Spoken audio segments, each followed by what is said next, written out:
शिमला में हिमाचल प्रदेश आंगनबाड़ी कार्यकर्ता एवं सहायिका यूनियन की राज्य स्तरीय बैठक का आयोजन किया गया, जिसमें आंगनबाड़ी कार्यकर्ताओं से जुड़े विभिन्न मसलों पर मंथन किया गया। यूनियन ने आउटसोर्स आधार एनटीटी भर्ती का विरोध किया है। जितेंद्र सिंह वर्मा, आंगनबाड़ी का प्रदेश प्रभारी। हमारा जो आज का ज्वलंत मुद्दा है वो मुद्दा है एनटीटी का, ईसीसी जो प्री नर्सरी टीचर जो सरकार रखने जा रही है। तो ये जो मुद्दा है ये कई सालों से चला हुआ है। पिछली सरकार ने भी प्री नर्सरी को भरना शुरू कर दिया था, इनकी भर्तियां शुरू की थी, लेकिन इस कार्य को ये दो विभागों से जुड़ा हुआ मुद्दा होने के कारण बड़ा पेचीदा मुद्दा है। ये जो एनटीटी है ये आती है शिक्षा विभाग के अंडर, लेकिन जो इसका कार्य है वो कर रहा है महिला एवं बाल विकास, क्योंकि इसमें 3 साल से लेकर 6 साल तक के बच्चे आते हैं जिनका पोषण, देख रेख, शारीरिक शिक्षा, विकास वो सारा आंगनबाड़ी कार्यकर्ता करती है, जो पिछले 50 सालों से करती आ रही है।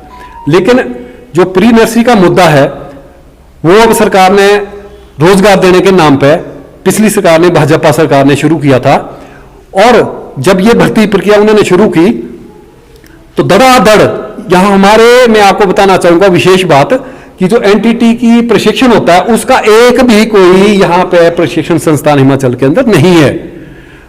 तो हमारी महिलाओं ने, बहनों ने जो बेरोजगार थी उन्होंने बाहर से गिरोह के द्वारा धड़ाधड़ डिप्लोमे खरीदे और सबने अप्लाई कर दिया। जब अप्लाई कर दिया तो हमारे संज्ञान में आया।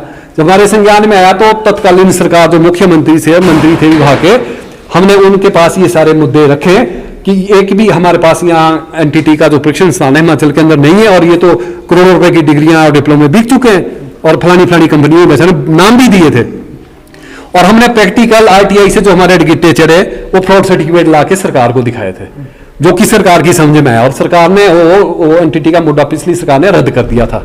अब सरकार चेंज होगी, अब नई सरकार ने रोजगार के देने के नाम पे, क्योंकि सरकार मेरा ख्याल है कितने रोजगार नहीं दे पाई, तो विपक्ष उनसे बार बार पूछा आपने कितने रोजगार दिए, तो वो रोजगार के उनको इजी फार्मूला ये मिला कि एनटीटी की जो है 6700 कुछ भर्तियां कर दो, 6700 कुछ भर्तियां कर दो। लेकिन उन्होंने ये नहीं देखा कि मरवा ट्रेंड है कि नहीं है। ये मुद्दा दो विभागों से जुड़ा होने के कारण हमने फिर इनसे ज्वाइंट मुलाकात की। तो महिला विकास की जो हमारी सेक्रेटरी है, डायरेक्टर है, उनकी शिक्षा सचिव से भी मुलाकात हुई। तो उस मुलाकात में ये फिर गड़बड़ी पाई गई।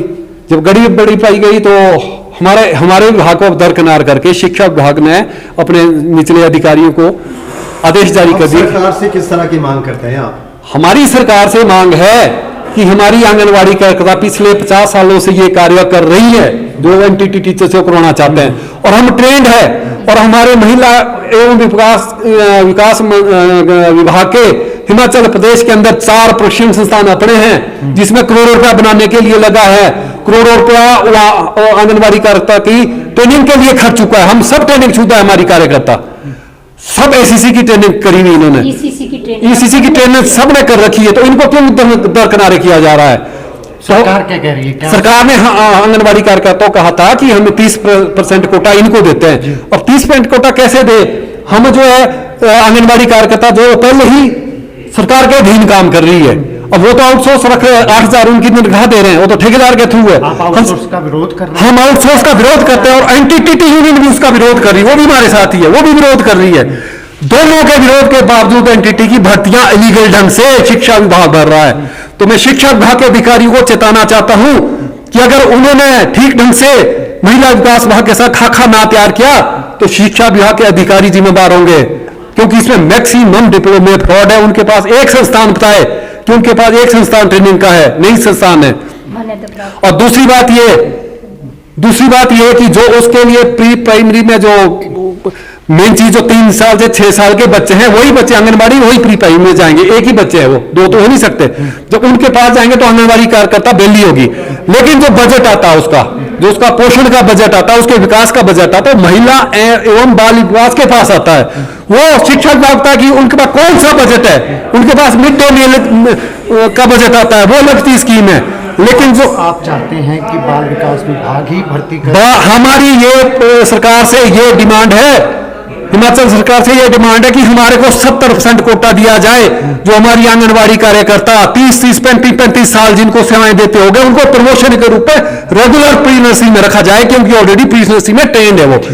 तो ये हमारी डिमांड है सरकार से। तो हम शिमला से कैमरामैन युगमार्ग टीवी।